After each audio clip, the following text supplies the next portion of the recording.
गुरुर्ब्रह्मा गुरुर्विष्णु गुरुर्देवो महेश्वरः गुरुः साक्षात् परं ब्रह्म तस्मै श्रीगुरवे नमः।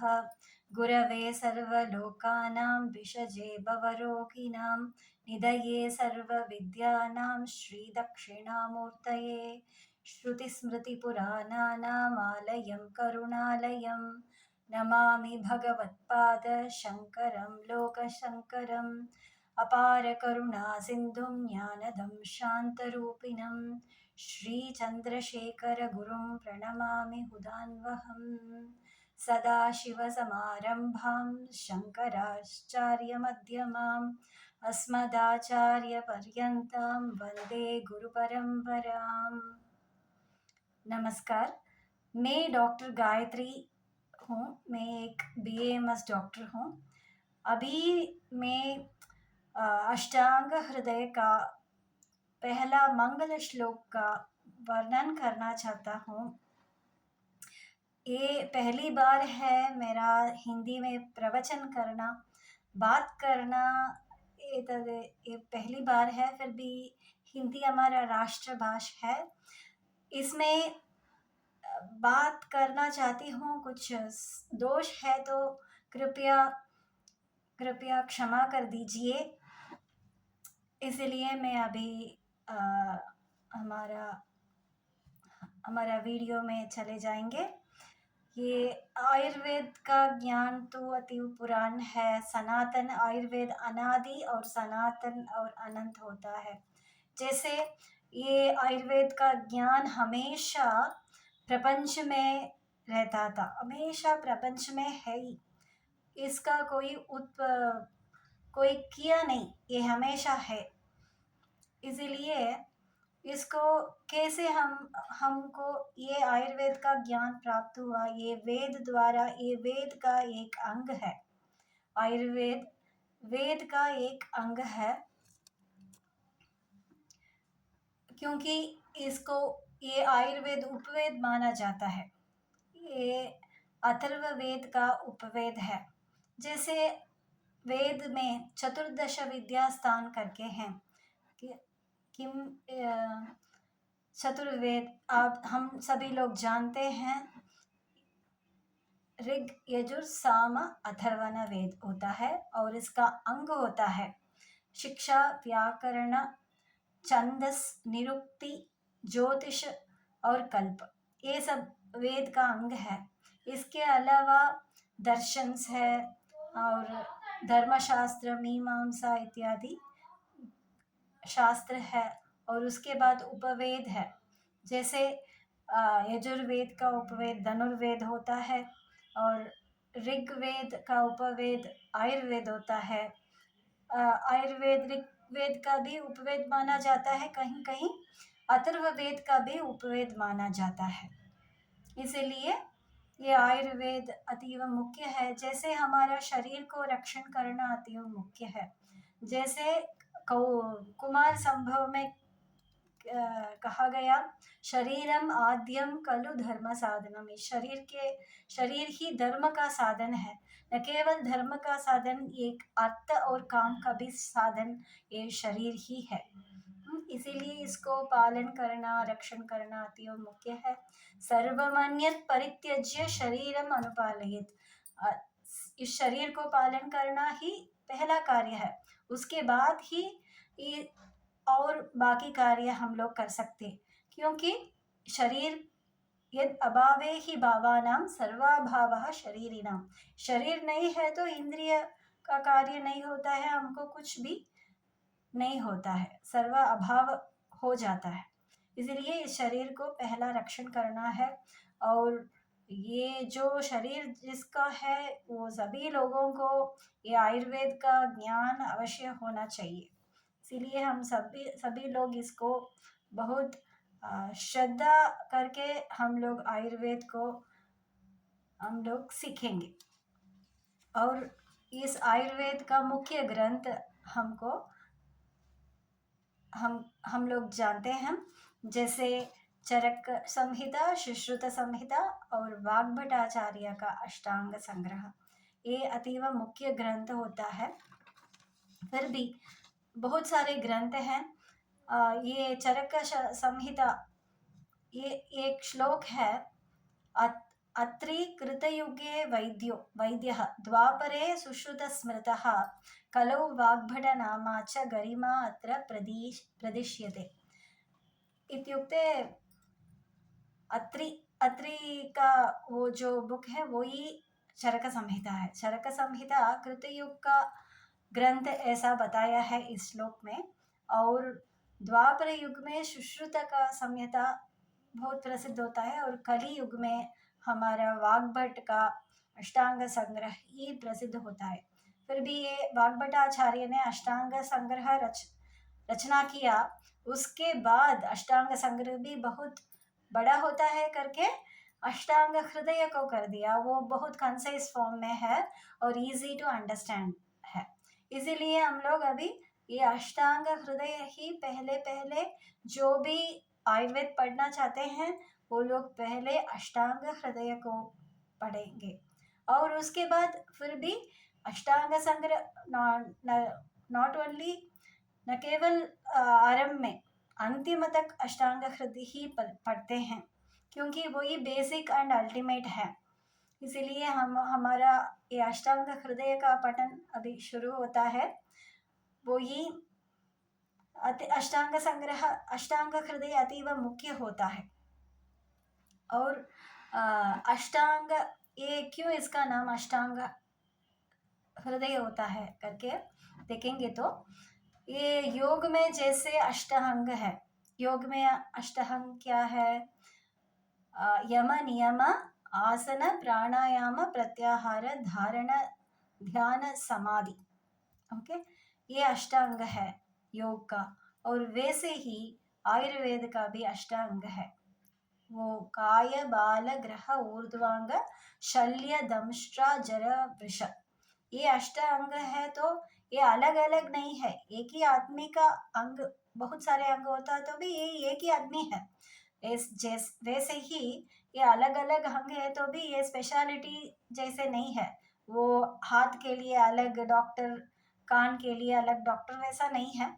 ये सब एक ही आदमी का अलग अलग अंग है। वैसे ही ये अष्टांग हृदय, ये सब एक ही अंग, काय का ही अंग होता है। इसको अलग अलग नहीं समझना चाहिए। वैसे ये अष्टांग हृदय है, इसको हम लोग ध्यान से पढ़ेंगे। और ये जो आयुर्वेद और योग एक कॉइन का टू साइड्स होता है। क्योंकि आयुर्वेद क्या करता है? हमारा शरीर को पालन करता है। योग क्या करता है? हमारा मन का पालन करता है। ये दोनों भी पतंजलि आचार्य ने ही दिया हुआ है। कायेन योगेन चित्तस्य पदेन वाचा मलं शरीरस्य च वैद्यकेन योपाकरोत् तं प्रथमं मुनीनां पतंजलि प्रांजलि आनतोस्मि। ये पतंजलि मुनि चरक नाम से वो काय का, वो हमारा शरीर का शुद्धिकरण करता है आयुर्वेद से, और वैसे ही वो योग से मन का शुद्धिकरण करता है। और वो ही पतंजलि हमारा वाक का शुद्धि करता है। व्याकरण शास्त्र का विवरण वो किया है, और वो का वाक का भी शुद्धि किया है। इसीलिए वो सब एक ही है, हमारा त्रिकरण शुद्धि होना चाहिए। इसीलिए हम लोग आयुर्वेद को ध्यान से पढ़ते हैं, वैसे ही योग का भी ध्यान से पढ़ेंगे। क्योंकि ये जो शरीर बॉडी माइंड कॉम्प्लेक्स है, इसको अच्छे से समझने से हमारा लाइफ इजी होता है। नोचित क्या होता है? बहुत गड़बड़ होता है। और वैसे योग और आयुर्वेद है, हम लोग समझ लेंगे। योग मन का पालन करता है, आयुर्वेद शरीर का पालन करता है। और हेल्थी बॉडी में ही हेल्थी माइंड होता है। ये माइंड एंड बॉडी, शरीर और मन कैसा है करके तप्य तापक भावना से है। तप्य, ये से शास्त्र में बताया गया है। तप्य तापक भाव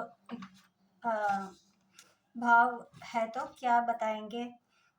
ये जो अगर गर्म पानी को एक पात्र में डाल एक पात्र में डालेंगे तो वो पात्र भी गर्म हो जाएगा। वैसे ही एक गर्म पात्र में पानी डालते तो वो पानी भी गर्म हो जाएगा। वैसे ही हमारा शरीर और मन है। अगर शरीर में कुछ ताप होता है, कुछ कष्ट होता है तो मन भी कष्ट अनुभूता है, और मन का कष्ट होता है तो शरीर में भी वो कष्ट मैनिफेस्ट होता है। हम्म? यही तप तप्य तापक भाव से हमारा शरीर और मन है। इसीलिए दोनों का पालन करना अति मुख्य है। इसीलिए हम लोग आयुर्वेद और योग में ध्यान देंगे। और इस हमारा अष्टांग हृदय का मंगल श्लोक में श्लोक पढ़ेंगे। वो क्या है तो, रागादिरोगान् सततानुषक्तान् अशेषकाय प्रसृतान् अशेषान् औत्सुक्यमोहरतिदान् जगान यो पूर्ववैद्याय नमोस्तु तस्मै। ऐसे इसका अष्टांग हृदय का मंगल श्लोक होता है। इसका अर्थ हम लोग समझ लेंगे। वैसे राग आदि रोगा, रोग कैसे होता है? राग से ही होता है। राग माने क्या? राग माने आशा, desire. All the diseases are starting from desire. Okay, हम लोग सभी लोग जानते हैं। वैसे बुद्ध भी कहते हैं आशा ही दुख का मूल है। ये आशा रजोगुण से होता है। राग आदि, इसका मतलब राग आदि। आदि माने काम, क्रोध, लोभ, मोह, मद, मात्सर्य। इस सभी गुणों से हमको दुख होता है, व्याधि होता है। हम लोग क्या करेंगे? अगर अच्छा खाना और अच्छा एक्सरसाइज करेंगे तो ठीक से रहेंगे, हम लोग सब लोग जानते हैं। फिर भी आशा के वश में हम लोग चले जाते हैं, और जो भी हम लोग पसंद आते हैं हम लोग ज़्यादा खा लेते हैं। इसीलिए हमको व्याधि होता है। सो रागादि रोगाः, रागादि रोगान सततानुशक्तान। सतत, हमेशा, ऐसा मतलब है। सतत अनुशक्तान, हमेशा फॉलो करता है। अनुशक्तान साथ में आ जाता है। ये राग से रोगाः, ये सब साथ में आ जाता है। रागादि रोगान सततानुशक्तान शेषकाय प्रसृतान। एक जगह बाकी नहीं है। सब, कोई भी जगह में, हमारा शरीर में किसी भी पार्ट में ये व्याधि आने का संभावना है। अशेषकाय प्रसृतान, अशेषकाय पूर्ण शरीर में ये व्याधि फैला हुआ है। अशेषान, एक आदमी को भी छोड़ता नहीं है। सभी लोगों को ये राग से जो रोग होता है वो होता ही है। सभी लोगों को व्याधि होता है, रोग होता है। अशेषकाय प्रसृतान अशेषान, एक आदमी को भी छूटता नहीं है। अशेषकाय प्रसृतान अशेषान, ये क्या करेगा? औत्सुक्य मोह अरदिदान। औत्सुक्य, ये क्या करता है? औत्सुक्य करता है। औत्सुक्य माने ओवर एंथुजियाज्म। Over enthusiasm. और उसके बाद मोह, कंफ्यूशन। क्या करना चाहिए, क्या नहीं करना चाहिए, कुछ भी नहीं समझ में आता है। पूरा मोह ही मोह है। मोह अरति, अरति मतलब डिसइंटरेस्ट। रति नास्ति, रति नहीं होता है, कुछ भी काम करने में का इच्छा नहीं होता है, आलस्य होता है। वो अरति है। ये औत्सुक्य इम्बैलेंस सत्व से होता है, और मोह इम्बैलेंस रजोगुण से होता है, और क्या है हमारा अरति इम्बैलेंस तमोगुण से होता है। ये राग से ये सभी लोगों गुण में इम्बैलेंस आता है, दोष में इम्बैलेंस आता है। वैसे इम्बैलेंस होने के कारण क्या होता है? रोग का संभव होता है। औत्सुक्य मोह अरतिदान जगान, यो पूर्व वैद्याय, एक अपूर्व वैद्य है, वो कौन है? वो ईश्वर के अलावा और कौन हो सकता है? अपूर्व वैद्य क्या करता है? ये सभी लोगों को जगाना, दूर कर देता है, नाश कर देता है। ये सभी लोगों रोगों को नाश कर देता है। जगाना यो अपूर्व वैद्याय नमोस्तु तस्मै, उसको मैं नमस्कार करती हूँ। शरीर, ये जो व्याधि का दूर कैसे संभव है? अपूर्व वैद्य को शरण करना, ईश्वर प्रणिधानाद् वा। आप कुछ कुछ काम करो, बहुत सारे काम करो, एस्ट्रोलॉजी देखो, और आपका दुख है तो आप कुछ भी काम करो, एस्ट्रोलॉजी देखो, योग करो, या आयुर्वेद करो, और एलोपैथी में जाओ, कुछ भी करो, या एक काम करो, एक आसानी काम, ईश्वर प्रणिधान, ईश्वर का चरण में जाओ। ईश्वर प्रणिधानाद् वा, ईश्वर प्रणिधान से, ईश्वर का शरण में जाने से ये सभी रोगों को दूर हो जाता है, सभी रोगों दूर हो जाता है। इसे एक पहला मंगल श्लोक है। एक इसको और एक बार देखेंगे। रागादिरोगान् सततानुशक्तान् अशेषकाय प्रसृतान् अशेषान् औत्सुक्य मोह अरतिदान् जगान यो पूर्ववैद्याय नमोस्तु तस्मै। आप लोग क्षमा करके इतने दूर आप लोग सुनते थे, आपको बहुत बहुत धन्यवाद है। फिर मिलेंगे, धन्यवाद।